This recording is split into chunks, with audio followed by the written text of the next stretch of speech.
Assalamualaikum warahmatullahi wabarakatuh.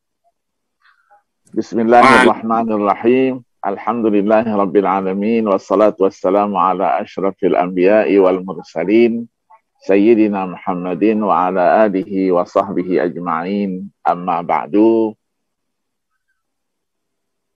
Pertama kali mari kita panjatkan puji dan syukur kehadirat Allah Subhanahu wa taala yang mempertemukan kita walaupun melalui virtual semacam ini dengan satu kajian yang sangat menarik sehubungan dengan peringatan Nuzulul Quran. Mudah-mudahan Allah Subhanahu wa taala senantiasa memberikan berkah dan ridha kepada kita semua. Amin ya rabbal alamin. Salawat dan salam tidak lupa kita sanjungkan, kita persembahkan kepada baginda Rasulullah sallallahu alaihi wasallam, seluruh keluarga, sahabat, dan pengikutnya sekalian. Yang saya muliakan, ini kakanda saya ini, senior saya, Bapak Profesor Dr. Haji Jimli As-Siddiqi, juga Ketua Umum dari Yayasan Al-Gibran, yang tadi Andi Irman Patriol, dan juga semua yang hadir di dalam acara ini yang saya banggakan. Anak-anak sekalian, peserta didik yang jumlahnya sekitar 3.000 orang yang ikut di dalam yayasan yang sangat mulia ini. Alhamdulillah, pembahasan kita tadi sudah diberikan pengantar oleh Ustadz Jimli As-Siddiqi, ini luar biasa. Beliau ini profesor, bidangnya bidang hukum, tapi sekaligus kiai juga ini, ulama juga. Jadi sudah memberikan pointers-pointersnya yang luar biasa dalamnya tadi. Kalau kita bahas satu persatu saja pointersnya itu, ya habis waktu kita mungkin. Waktu kita hanya 15 menit, diberikan 35 menit, 40 menit, 1 jam. Berbicara Al-Quran, ya Masya Allah, mungkin satu tetesan kecil saja dari Al-Quran yang kita bicarakan itu. Pertama tadi disampaikan bahwa Al-Quran itu adalah wahyu Allah, diturunkan oleh Allah dengan satu proses turunnya dari yang namanya Sidratul Muntaha, Lauhil Mahfuz, ya, sampai kepada Baitul Izzah, Sama'ud Dunia, ya, dengan satu proses panjang melalui malaikat Jibril alaihi salatu wassalam selama 23 tahun. 23 tahun. Ini menunjukkan keaslian daripada wahyu itu. Bukan dikarang-karang, bukan dibuat-buat. Bukan juga berisikan cerita-cerita masa lalu seperti yang dituduhkan oleh orang-orang yang tidak beriman. Orang-orang yang tidak beriman kepada Al-Quran, tidak percaya, melontarkan beberapa isu. Pertama, mereka mengatakan, ya Al-Quran itu isinya adalah semua kepalsuan, tidak ada yang asli. Yang kedua, isinya cuma cerita-cerita masa lalu. Tidak lebih daripada itu. Dikumpulkan oleh seseorang yang bernama Muhammad sallallahu alaihi wasallam, disampaikan kepada umat. Tidak lebih daripada itu. Nah, itulah yang dijelaskan oleh Allah di dalam surah Al-Furqan. Ayat 4, 5, dan 6. Wa qala alladziina kafaru in hadza illa ifkun iftarahu wa a'anahu 'alaihi qaumun akharun faqad ja'u zulman wa zura. Wa qalu asatirul awwalin iktatabaha fahiya tumla 'alaihi bukratan wa asila qul anzalahu alladzi ya'lamu sirra fis samawati wal ardi innahu kana ghafurar rahim. Allah tolak itu. Katakan ya Muhammad, tidak benar itu. Tapi yang benar itu Al-Quran itu diturunkan oleh penguasa langit dan bumi, yang menguasai semua rahasia langit dan bumi. Allah Subhanahu wa Ta'ala yang maha pengampun lagi maha penyayang. Di satu sisi karena wahyu, maka Al-Quran itu adalah mukjizat yang sudah disampaikan sebahagiannya tadi, yang menyentuh perkembangan ilmu pengetahuan dan teknologi yang luar biasa itu yang kita sebut dengan istilah i'jaz al-ilmi, kemukjizatan dari aspek ilmu pengetahuan. Walaupun Al-Quran bukan kitab ilmu pengetahuan, tapi di dalamnya kita temukan isyarat-isyarat ilmiah yang telah dibuktikan secara ilmiah pula oleh para pakar kebenaran daripada informasi itu. Nah, sebagai mukjizat yang kita selalu artikan dengan sesuatu yang luar biasa, supernatural, yang diturunkan oleh Allah Subhanahu wa Ta'ala kepada seseorang sebagai bukti apa? Kebenaran daripada pengakuan orang itu sebagai nabi dan rasul. Sekaligus menantang bagi orang-orang yang tidak percaya. Dan diturunkan oleh Allah sesuai dengan masyarakatnya masing-masing. Kalau pada masa Nabi Allah Musa alaihi salatu wassalam, masyarakatnya menguasai ilmu sihir yang luar biasa. Allah turunkan kepada Nabi Musa mukjizat yang mengungguli ilmu sihir itu. Nabi Allah Isa alaihi salatu wassalam, masyarakatnya menguasai ilmu ketabiban. Maka Allah turunkan mukjizat yang mengungguli semua itu. Nah, ketika Nabi kita sallallahu alaihi wasallam dibangkitkan, masyarakatnya tidak dalam posisi itu. Tapi masyarakatnya sudah dikenal sebagai masyarakat yang sudah sampai kepada puncak kemajuan daripada sastra Arab. Bahasanya Al-Quran itu sendiri. Maka tuduhan-tuduhan disampaikan. Nabi itu sebagai penyair. Nabi itu sebagai tukang tenung. Tidak lebih daripada itu. Allah jelaskan bahwa tuduhan itu pun tidak benar. Kita baca ayat, wa ma huwa biqauli syair, wa ma huwa biqauli kahin. Tapi yang benar adalah tanzilum mir rabbil alamin. Diturunkan dari Allah, Tuhan semesta alam. Nah, ditantanglah mereka. Kalau mereka mengatakan demikian, ayo coba buat. Kalau memang Al-Quran itu adalah produknya manusia, seperti dijelaskan tadi itu, dengan segala perubahannya, sesuai dengan perkembangan dan keinginan masing-masing. Ditantang, buat seperti Al-Quran itu, 114 surat. Dalam ayat 34 dari surah At-Tur. Faliyatu bihaditsim mislihi in kanu shadiqin. Ternyata tidak mampu. Turun tantangannya menjadi apa? Hanya 10 surat saja. Ayat 13 surah Hud menjelaskan itu. Am yakulu naftara qul fa'tu bi'ashri suwarim mislihi muftarayat. Tidak mampu juga, turun lagi 1 surat saja. Itulah ayat 38 dari surah Yunus dan ayat 23-24 dari surah Al-Baqarah. Am yakulu naftara qul fa'tu bi suratim mislihi wad'u syuhada'akum min dunillah in kuntum shadiqin. Di dalam ayat 23 itu lebih jelas lagi Allah jelaskan, jika kalian semuanya tidak beriman kepada apa yang diturunkan kepada hamba kami yang bernama Muhammad, ayo buat 1 surat saja. Kerahkan semua kemampuan kalian. Para tokoh, sastrawan, ahli-ahli dalam berbagai bidang. Tapi selain Allah Subhanahu wa Ta'ala, kalau kalian itu benar dalam tuduhannya. Ternyata Allah sudah berikan isyarat, fa illam taf'alu walan taf'alu.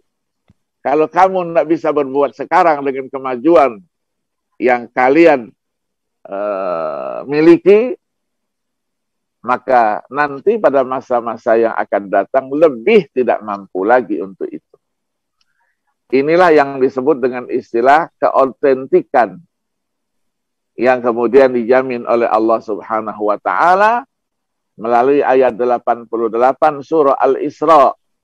Qul la ini jitama'atil insu wal jinnu ala ayyatu bimithli hadzal qur'ani la ya'tuna bimithli walau kana ba'dhuhum li ba'din zahira.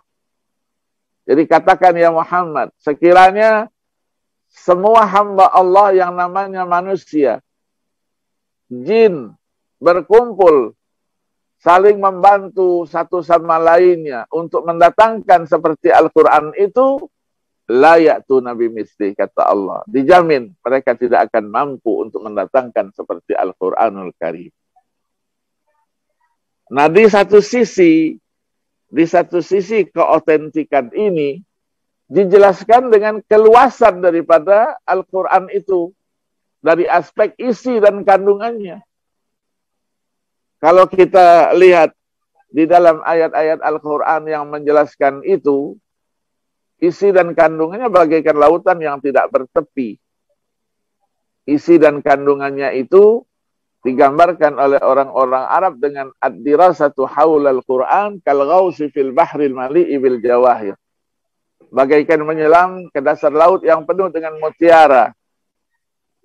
Betapa banyaknya mutiara yang sangat-sangat berkualitas itu dipastikan akan ditemukan.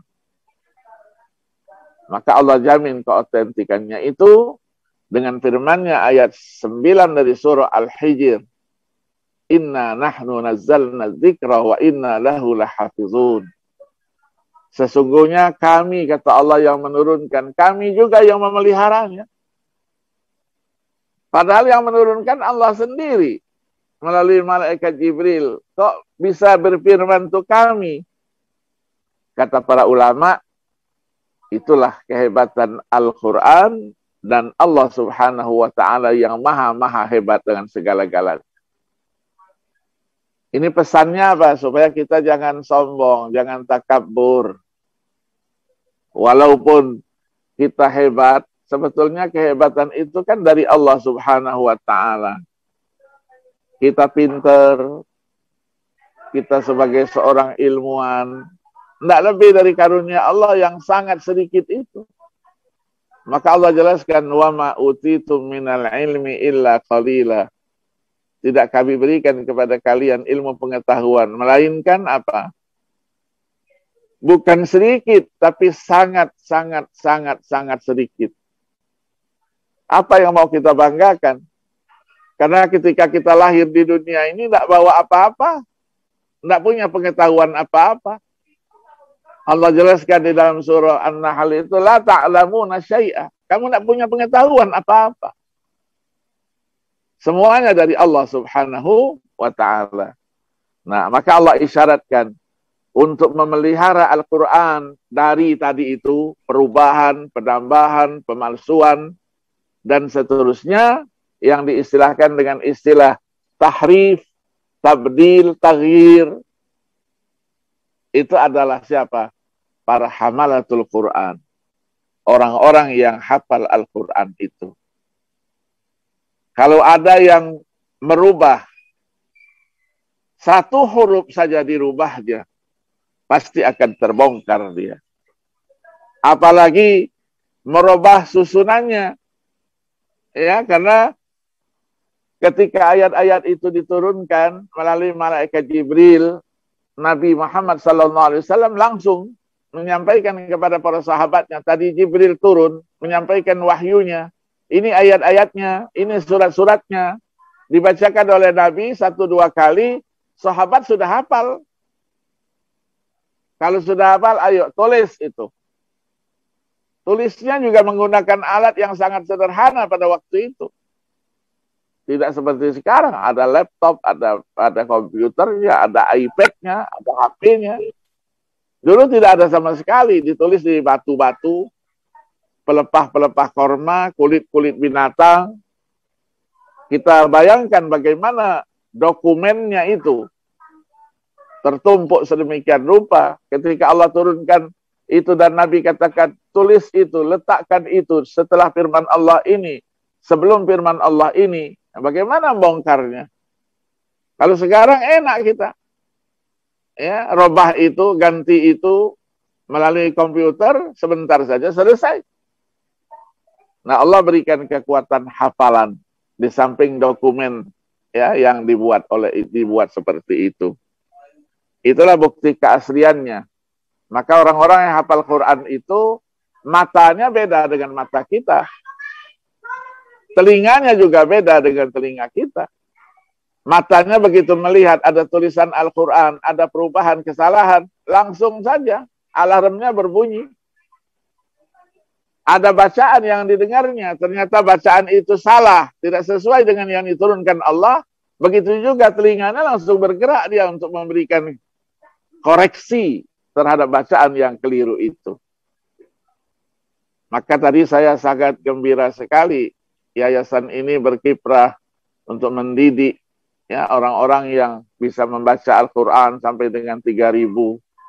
Sebagai mukjizat, Al-Quran itu mudah dibaca. Mudah dibaca Al-Quran itu. Dengan dialek manapun juga di dunia ini. Apalagi orang-orang Indonesia dikenal dengan memiliki dialek yang sangat lentur. Mudah menyesuaikan dengan huruf-huruf Al-Quran itu. Walaupun kita akui sebahagian daripada daerah kita, wilayah kita, ada masyarakat yang kental dengan huruf-huruf tertentu misalnya. Misalnya daerah-daerah atas Aceh, NTB, Bali. Coba kita perhatikan. Mereka kental dengan huruf T. Kalau ngomong dia sudah menggunakan T, kentalnya luar biasa. Ya, tadi saya ketemu dengan si itu. Tapi kalau baca Quran, hilang semuanya. Tidak ada bacaan Al-Quran yang kita dengarkan dari mereka-mereka itu dengan menggunakan huruf asli yang merupakan bahagian tak terpisahkan dari keseharian mereka. Dzalikum khairul lakum in kuntum ta'lamun. Tidak pernah kita dengarkan. Dan bahkan muncul khori-khori dari daerah-daerah itu yang dikenal ya secara nasional maupun secara internasional. Ini adalah satu karunia Allah yang harus kita syukuri. Maka dia tetap terjaga sebagai wahyu, ya tidak seperti kitab-kitab yang lain. Kitab-kitab yang lain tidak ada pernyataan kitab ini tidak ada keraguan sedikit pun, tidak ada. Tapi Al-Quran secara gamblang menjelaskan itu. Dzalikal kitabu la raiba fihi hudal lil muttaqin. Tidak ada keraguan sedikit pun. Sebagai hidayat, petunjuk bagi orang-orang yang bertakwa. Nah, kalau kita akan berbicara jati diri Al-Quran, ketika Al-Quran memperkenalkannya kepada kita, banyak sekali ayat-ayat yang bercerita itu. Tadi disebutkan hudal linnas wa bayyinatin minal huda wal furqan. Ada ayat 174 surah An-Nisa, ya ayuhan nas qad ja'akum burhanum mir rabbikum wa anzalna ilaikum nuran mubina. Surah Al-Maidah, qad ja'akum minallahi nurun wa kitabun mubin yahdi bihillahu man ittaba'a ridwanahu, dan seterusnya. Dalam surah Yunus Allah jelaskan, ya ayuhan nas qad ja'atkum mau'izatum min rabbikum wa shifaa'un lima fis suduri wa hudaw wa rahmatul lil mu'minin. Dalam surah Al-Isra ayat 9, ayat 82, inna hadzal qur'ana yahdi lillati hiya aqwam wa nunazzilu minal qur'ani ma huwa shifaa'un wa rahmatul lil mu'minin. Sekian banyak. Al-Qur'an kenalkan jati dirinya kepada kita sehingga kita tahu apa itu Al-Qur'an. Apa yang harus kita lakukan terhadap Al-Quran itu sendiri. Nah, isi dan kandungannya begitu luas. Ayat 109 surah Al-Kahfi yang ditafsirkan oleh ayat 27 dari surah Luqman. Qul law kana al-bahru midadan li kalimati rabbi lanafidal bahru qabla an tanfada kalimatu rabbi walau ji'na bimithlihi madada. Ditafsirkan dengan ayat walau annama fil ardi min syajaratin aqlamun wal bahru yamudduhu min ba'dihi sab'atu abhurin ma nafidat kalimatullah innallaha azizun hakim. Nabi diperintahkan, sampaikan ya Muhammad, katakan bahwa laut-laut yang terbentang di semua benua ini, benua dunia ini, Air-airnya diganti menjadi tinta untuk menulis. Penanya adalah ranting-ranting pepohonan yang ada di muka bumi ini. Untuk menulis firman Allah, dipastikan yang ditulis belum selesai, air laut yang tadi diganti menjadi tinta sudah kering dan habis. Walau ji'na bimithlihi madada, kata Allah. Walaupun kami datangkan lagi seperti itu, kami ganti lagi, akan habis, kering-kering, dan seterusnya. Itulah gambaran Al-Quran. Tadi diberikan gambaran Al-Quran itu supaya kita tahu dengan isi dan kandungannya, ya kita tafsirkan. Menafsirkan bukan dengan kehendak sendiri. Ada ya syarat-syarat keilmuan yang harus dimiliki. Itulah yang disebut dengan syurutul mufassirin. Dan juga etika dalam menafsirkan, adabul mufassirin. Maka mengingat Al-Quran itu adalah bagaikan lautan yang tidak bertepi, maka ketika kita ingin mempelajari isi dan kandungannya, diperlukan seperangkat ilmu pengetahuan. Yang luasnya juga digambarkan, kalau satu saja dari disiplin ilmu itu kita ingin pelajari dan ingin kita dapatkan, dipastikan umur kita akan habis terlebih dahulu, yang dicari belum selesai. Berapa cabangnya? Ada yang mengatakan 47 cabang. Imam Az-Zarkashi rahimahullah yang wafat 794 Hijriah. Sampai kepada Imam As-Suyuti, kata Imam As-Suyuti, ilmunya sudah menjadi 80. Nah, Al-Quran ini juga dijelaskan penjabarannya, rinciannya, batasannya oleh Nabi. Itulah yang disebut dengan sunnah, hadis-hadis Nabi. Kalau Al-Quran dengan tafsirnya, sekian banyak kitab tafsir kita temukan dengan berbagai coraknya, metode yang mereka tawarkan. Ada yang metode namanya tahlili, kajian dari awal sampai selesai. Ada metode yang namanya ijmali, dia tidak rinci tapi global.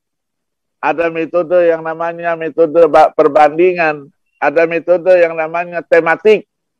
Kalau saya belajar 30 juz tafsirnya, habis umurnya, saya ingin tahu saja pesan-pesan Al-Quran secara tematik itu. Al-Quran cerita air. Apa air itu? Dikaji secara ilmiah.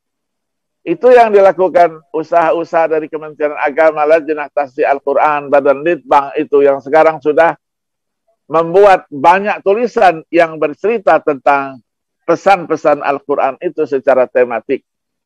Coraknya juga, mau cari yang model bagaimana hasil karya itu. Mau bicara, saya mau membaca tafsir yang berkaitan dengan hukum. Ada namanya tafsir fiqhi. Oh, secara tasawuf ada sufi. Ada mau secara ipteknya, ilmunya, ada ilmi. Oh, secara filsafatnya ada tafsir falsafi. Oh, saya mau yang sifatnya sosial kemasyarakatan. Ada adabi istimai.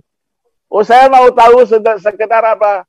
Bahasanya, keindahan daripada sastranya. Ada namanya tafsir adabi atau lughawi. Dan seterusnya. Ulama-ulama begitu berjasa dia. Nah, kita enak sekarang ini tinggal membaca, ya, mempelajari, meneliti, ya, walaupun sampai sekarang karya tafsir itu tidak ada yang selesai. Semuanya berkarya. Mufassir itu baru dikatakan selesai kalau dunia ini juga sudah selesai. Bahasa apa? Mau bahasa apa? Bahasa Inggris ada, bahasa Indonesia ada, dan bahkan terjemahannya kalau kita tidak mengerti, ya, bahasa apa? Bahasa Al-Quran dengan bahasa Arab. Sekarang Kementerian Agama sudah membuat terjemah Al-Quran dengan bahasa daerah. Ada Quran terjemah bahasa Bugis, ada terjemah bahasa Minang, ya, bahasa apalagi Sunda, bahasa Jawa, semuanya ada. Semuanya ada. Menunjukkan apa? Sebagai mukjizat, dia mudah. Mudah untuk dibaca. Maka tadi anak-anak muda, ya remaja sudah bisa membaca Al-Quran dengan baik. Saya sampaikan, kalau ada yang mengaku dia sebagai muslim, muslimah, tapi tidak bisa membaca Al-Quran, ini keterlaluan. Kenapa? Karena putra-putra terbaik bangsa ini sudah membuatkan metode-metode cepat baca, tulis, terjemah Al-Quranul Karim dari pengalaman mereka mengajarkan Al-Quran itu kepada masyarakat. Yang kita kenal biasanya ada metode Iqra, ada qiraati, ya, ada apa lagi? Ada tilawati sekarang diajarkan di mana-mana. Itu dari pengalaman supaya anak-anak kenal dengan huruf itu. Ada juga namanya, ada mahasiswa dulu yang buat dulu, mahasiswa saya namanya Abdurrahman Umar, namanya Taswiriyah. Tidak perlu besar-besar bukunya, kecil saja bisa dimasukkan dalam kantong saku kita. Dalam saku kita. Untuk anak-anak yang sudah SMP, SMA, yang tidak kenal huruf Al-Quran sama sekali. Dengan metode itu diajarkan, tidak perlu lama kita untuk bisa membaca Al-Quran. Cukup hanya 4 jam saja. 4 jam dipastikan bisa baca Al-Quran, insya Allah. Itulah yang kita lakukan. Ya, yang namanya diklat-diklat, ya, pelatihan-pelatihan. Bukan hanya di Indonesia, bahkan di luar negeri, di Malaysia, di Singapura. Anak-anaknya diserahkan kepada kita pukul 8 pagi. Nanti ketika zuhur, orang tuanya menjemput anak-anaknya yang tadi huruf alif saja dia tidak kenal. Membawa Al-Quran, tes anaknya. Dari halaman mana saja, baca. Insya Allah bisa membaca Al-Quran itu. Tapi tentu bacaannya tidak seindahnya Ustadz Muammar, ZA, yang sudah bisa meragu. Tentunya tidak demikian. Itu harus melalui satu proses. Maka ulama-ulama katakan belajar Al-Quran, termasuk di Yayasan Al-Gibran ini, itu pasti ada guru-gurunya yang membimbing. Dari awal diarahkan, diajarkan bagaimana cara baca yang baik. Karena huruf Arab ini luar biasa sensitifnya. Makharijnya keluar tidak dari tempatnya, itu sudah menjadikan maknanya sudah berubah. Artinya sudah berubah. Maka belajar Al-Quran itu harus yang disebut dengan istilah talaqi, musyafahah. Belajar langsung dari guru-guru dan mendengarkan bacaan yang disampaikan guru sekaligus memperhatikan mulut si guru itu. Kalau suaranya fathah, baris atas, suaranya harus dibuka, mulutnya A. Kalau dia barisnya bawah, I. Kalau dia suaranya harus dhamma, harus U, bukan O, U. Ini semuanya Allah mudahkan buat kita. Ya, buat kita. Walaupun kadang-kadang ada yang tidak bisa membedakan huruf zal dengan zai. Kadang-kadang zai disebut jim. Ada dulu ketika kita kecil-kecil dulu itu. Ada guru yang mengajarkan iza ja'a nasrullah. Iza ja'a dibacanya ijazah. Ulangi lagi iza za. Tapi hanya proses itu. Sebentar saja sudah apa? Sudah diketahui dan sudah bisa membaca.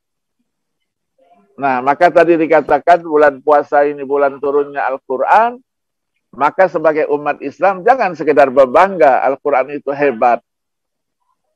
Dan bagaimana Al-Quran dengan kemukjizatannya menginspirasi tadi dikatakan. Banyak orang-orang yang tadi tidak bersama kita, dia bersama kita. Kita kenal dengan tokoh misalnya Yusuf Stephen. Yang musik itu, musik rock. Ketika dia melakukan show dia di Pakistan atau di India, selesai show-nya dikasih sebuah hadiah. The Holy, ya. The Holy of the Meaning Al-Quran, karyanya Yusuf Ali itu. Dibacanya sampai di tempat penginapannya, dibacanya sampailah kepada ayat tadi itu, ayat 9 surah Al-Hijr tadi. Kaminya berapa kali terulang itu? 5 kali. Kami yang turunkan, inna, nahnu, nazzalna, wa inna. Tapi dia baca berulang kali, kok enggak bosan-bosannya saya baca ini? Maka hidayat Allah turun di situ. Ini bukan ciptaannya manusia. Ini pasti ada ciptaannya yang maha kuasa, maha segala-galanya. Akhirnya dengan membaca ayat itu, dia menyatakan keislamannya. Kita kenal juga seorang ilmuwan ya, yang bernama Maurice Michel dari Prancis. Sebagai pakar biologi. 16 tahun dia mempelajari ilmu itu. Ketika dihadiahkan dia Al-Quran dengan terjemahan bahasa Inggris dibacanya, isi dan kandungan yang terkait dengan ilmu biologi itu. Ternyata apa yang ditekuninya selama 16 tahun, semuanya secara rinci ada di dalam Al-Quran. Itulah isyarat-isyarat ilmiah. Nah, pesan-pesan Al-Quran itu, walaupun tadi disampaikan oleh Pak Jimli tadi itu, Al-Quran diturunkan 14-15 abad yang lalu, tetapi penyajiannya untuk penyelesaian permasalahan-permasalahan yang dialami oleh atau di tengah-tengah kehidupan umat Islam, itu dapat diselesaikan itu secara baik. Maka penyajiannya tetap aktual. Itulah pernyataan dari para pakar. Al-Quran itu mu'jizatun khalidah. Tetapi wa'ata'uhu mutajaddidun. Penyajiannya tetap aktual. Kalau ada yang mengatakan Al-Quran itu sudah jadul, yang jadul bukan Al-Qurannya, tapi dianya tidak bisa mengaktualisasikan pesan-pesan Al-Quran itu. Karena dia tidak bisa menguasai itu, tidak pernah mempelajarinya atau mempelajarinya setengah-setengah. Maka ilmu Al-Quran itu begitu luas, ketika kita ingin mengetahui isi dan kandungannya, ya, maka akan terbuktilah Al-Quran itu memang terpelihara keasliannya, kemurniannya, kesuciannya. Apalagi dibawakan dengan suara yang indah, ya bisa menyentuh hati, kalbu kita, sehingga kita, ya, tidak jarang orang mendengar baca Al-Quran terus dia menangis, meneteskan air mata. Ya, banyak orang-orang yang masuk Islam. Pada waktu masa Nabi pun begitu. Sayyidina Umar bin Khattab, orang yang begitu keras, akhirnya mendengarkan bacaan Al-Quran, luntur semuanya itu. Ya, akhirnya dia menyatakan keislamannya. Nah, sekarang kita mempelajari itu. Ya, mempelajari itu. Allah mudahkan membaca. Orang yang bisa membaca Al-Quran didudukkan oleh Allah pada posisi yang sangat terhormat. Walaupun karena bukan bahasa kita, kadang-kadang kita membacanya masih mengeja, tertitah-titih kita. Kata Nabi, orang yang seperti itu ya mendapatkan 2 pahala. Pahala membaca dan pahala tertitah-titihnya. Itulah sabda Nabi sallallahu alaihi wasallam.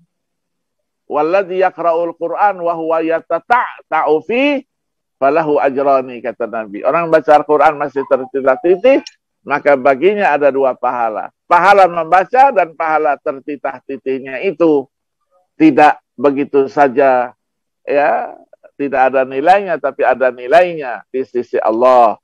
Di samping ketika kita membaca Al-Qur'an, setiap huruf yang kita baca pahalanya luar biasa, dilipat gandakan dari 1 kebajikan menjadi 10, menjadi 100, bahkan sampai dengan 700 lipat ganda pahala itu. Maka Nabi katakan, aku tidak mengatakan bahwa alif lam mim itu 1 huruf, tapi alifnya 1, lamnya 1, mimnya 1. Likulli harfin hasanah, wal hasanatu bi 10 amsalihha ila 700 dha'fin. Setiap 1 kebajikan diberikan oleh Allah pahala yang berlipat ganda menjadi 10, 100 sampai dengan 700. Orang yang membaca Al-Quran dimudahkan, yang menghafal juga dimudahkan. Yang mau dimudahkan.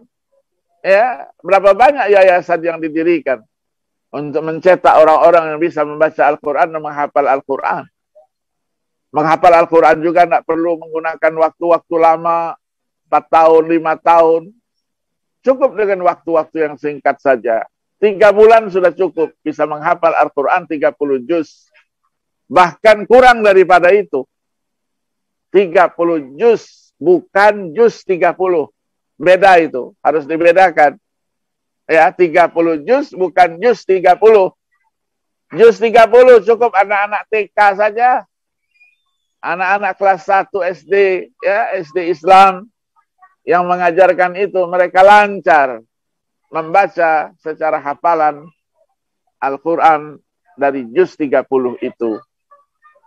Nah, Allah muliakan. Kita menjadi keluarganya Allah. Kalau kita ingin berkomunikasi dengan pencipta kita Allah Subhanahu wa taala, ya kita baca Al-Quran itu. Nabi katakan, man arada ayyatakallama ma'allah falyaqra'il Quran. Siapa yang ingin berkomunikasi dengan Allah, baca Al-Quran itu.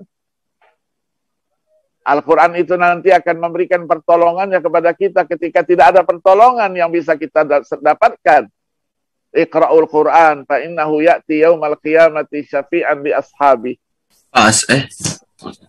Maka dari itulah ketika Nabi mengatakan bahwa Allah Subhanahu wa taala mempunyai keluarganya di dunia ini. Keluarganya, sahabat bertanya, "Halillahi ahlun ya Rasulullah?" Apakah Allah itu punya keluarganya ya Rasulullah? Kata Nabi, "Na'am, lillahi ahlun." Apa itu? Disampaikan oleh Nabi, haula'il ladzina yaqra'una al-Qur'ana fid dunya. Man akramahum faqad akramahumullah, wa man ahanahum faqad ahanahumullah. Itulah orang-orang yang membaca Al-Qur'an di dunia. Mereka harus dimuliakan. Siapa yang memuliakannya, Allah akan muliakan juga. Siapa yang menghina mereka, menjatuhkan mereka, merendahkan jati diri mereka, Allah pun akan balas seperti itu. Dilanjutkan dengan ucapan Nabi, orang yang paling mulia di muka bumi ini, ya setelah para nabi-nabi dalam satu riwayat, itulah orang-orang yang hafal Al-Quran itu. Maka orang yang hafal Quran dimuliakan oleh Allah, yang membaca Al-Quran dimuliakan oleh Allah. Tapi yang harus kita ingat seperti yang disampaikan oleh Pak Jimli tadi, Al-Quran bukan sekedar untuk kita baca, tetapi untuk kita tahu, cari tahu apa itu yang dibaca, apa pesannya. Kemudian kita amalkan dalam kehidupan. Terutama pesan-pesan yang tadi itu, isyarat-isyarat ilmiahnya yang disampaikan tadi, yang berkaitan dengan iptek, kemajuan ilmu pengetahuan yang terus berkembang. Kita dihadapkan dengan kemajuan ini yang luar biasa. Maka diharapkan pesan-pesan itu dapat menjadi inspirasi ya bagi kita untuk menatap masa depan, ya masa depan yang penuh dengan kemajuan teknologi yang luar biasa itu. Maka kita yakini Al-Quran yang diturunkan oleh Allah 114 surat, 30 juz, huruf-hurufnya berjumlah 323.716 huruf. Ketika satu huruf dengan huruf yang lain dia bertemu, maka menjadilah dia kalimat. Kalimatnya berjumlah 77.934 kalimat. Dengan segala keindahannya, ini sebagai bukti bahwa Al-Quran memang betul-betul wahyu Allah. Wahyu yang diturunkan dari Allah, bukan ciptaan manusia, melalui malaikat Jibril alaihi salatu wassalam. Pesannya, kalau pada masa-masa lalu itu diturunkan sekian lama, 23 tahun lebih diturunkan, ada dalam bentuk pertanyaan, ada pertanyaan disampaikan. Nah, pesan-pesan itulah kita simpulkan dalam kajian kita bahwa tidak ada ayat-ayat Al-Quran yang diturunkan hampa kultural. Siapa yang bertanya? Dari mana dia? Secara historisnya, sosiologisnya, antropologisnya dapat kita pahami, dan Al-Quran menjadi solusi untuk itu semuanya. Al-Imam Syafi'i rahimahullah, sebagai ulama yang kita kenal, yang wafat 204 Hijriah, tokoh daripada satu mazhab. Beliau sejak umur kecil, dini, umur 7 tahun, sudah hafal Al-Quran 30 juz.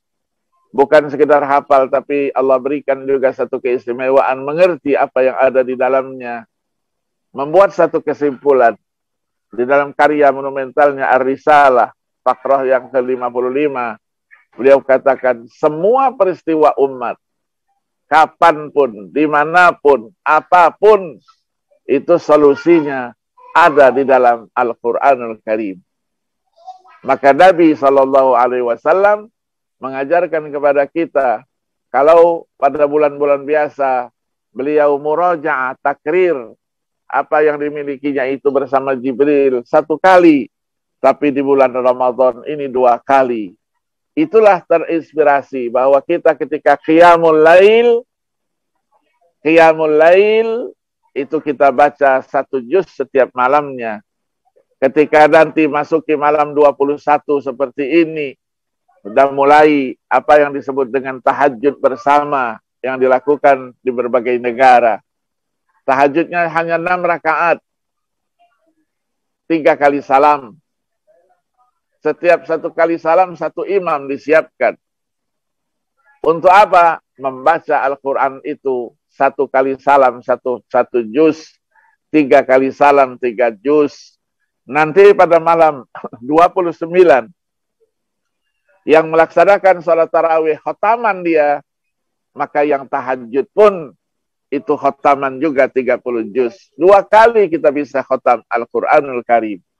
Maka orang berbondong-bondong untuk melaksanakan ibadah umroh, pergi ke tanah suci, Makkah Al-Mukarramah, Madinah Al-Munawwarah dengan segala kelebihannya, mencari keutamaan. Kalau 1 kali sholat di Masjidil Haram, nilainya itu sama dengan 100.000 kali sholat di tempat lain. 1 kali sholat di Madinah seperti 1000 kali kita sholat di tempat lain. Dengan segala keutamaannya, mengingat Al-Quran diturunkan di kedua tempat suci ini, antara lain yang disebut dengan surah-surah Makkiyah dan surah-surah Madaniyah. Maka kita sebagai seorang muslim, seorang muslimah, harus dekat dengan Al-Quran. Al-Quran itu semuanya ada di dalamnya. Mau cari apa saja. Menjadi penenang hati, dia syifa'ul lima fis sudur. Dia akan ada dan kita temukan. Sebagai seorang ilmuwan, pelajar, mahasiswa, kalau ingin menjadi mahasiswa yang apa istilahnya IQ-nya tinggi, nilainya terus baik terus, nilainya terus sebagai seorang mahasiswa terbaik terus, dekatkan diri dengan Al-Quran. Apalagi kita bisa menghafalnya 30 juz. Kalau kita sudah hafal 30 juz, tidak ada mata kuliah yang sulit, tidak ada mata pelajaran yang sulit. Ketika malam mau ujian, cukup kita baca 1 kali. Besok ketika ujian, soalnya bagaimanapun redaksinya, bisa kita jawab dengan mudah. Itulah Al-Quran. Ini bukan cerita, ya, tapi pengalaman yang saya alami ketika saya mengenyam pendidikan selama 12 tahun di Arab Saudi, dari S1 sampai dengan S3.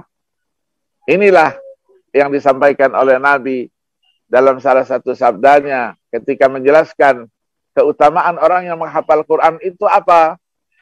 Nabi katakan, kemuliaan hamba Allah yang paling mulia di muka bumi ini, setelah para nabi-nabi, ulama, setelah itu adalah para penghafal Al-Quran. Yang pertama, ketika beliau itu akan mengakhiri hayatnya, kehidupannya di dunia, dijamin oleh Allah husnul khatimah. Ketika nanti dibangkitkan sudah bersama para nabi-nabi. Ketika melewati jembatan Shiratal Mustaqim juga bersama para nabi-nabi. Mereka mendapatkan pahala nabi-nabi. Fatuba li talibi ilmin hamilil Quran. Bahagialah orang yang masih dalam posisi status sebagai pelajar, status sebagai mahasiswa yang masih belajar, itu sudah memiliki hafalan Al-Quranul Karim. Luar biasa, luar biasa. Ya, luar biasa Al-Quran itu bagi kita adalah segala-galanya. Dia bisa memberikan inspirasi, bisa menjadikan kita, ya, dan seterusnya. Apa yang kita inginkan, Allah Subhanahu wa Ta'ala berikan keistimewaan, kemuliaan Al-Quran itu kepada kita semuanya.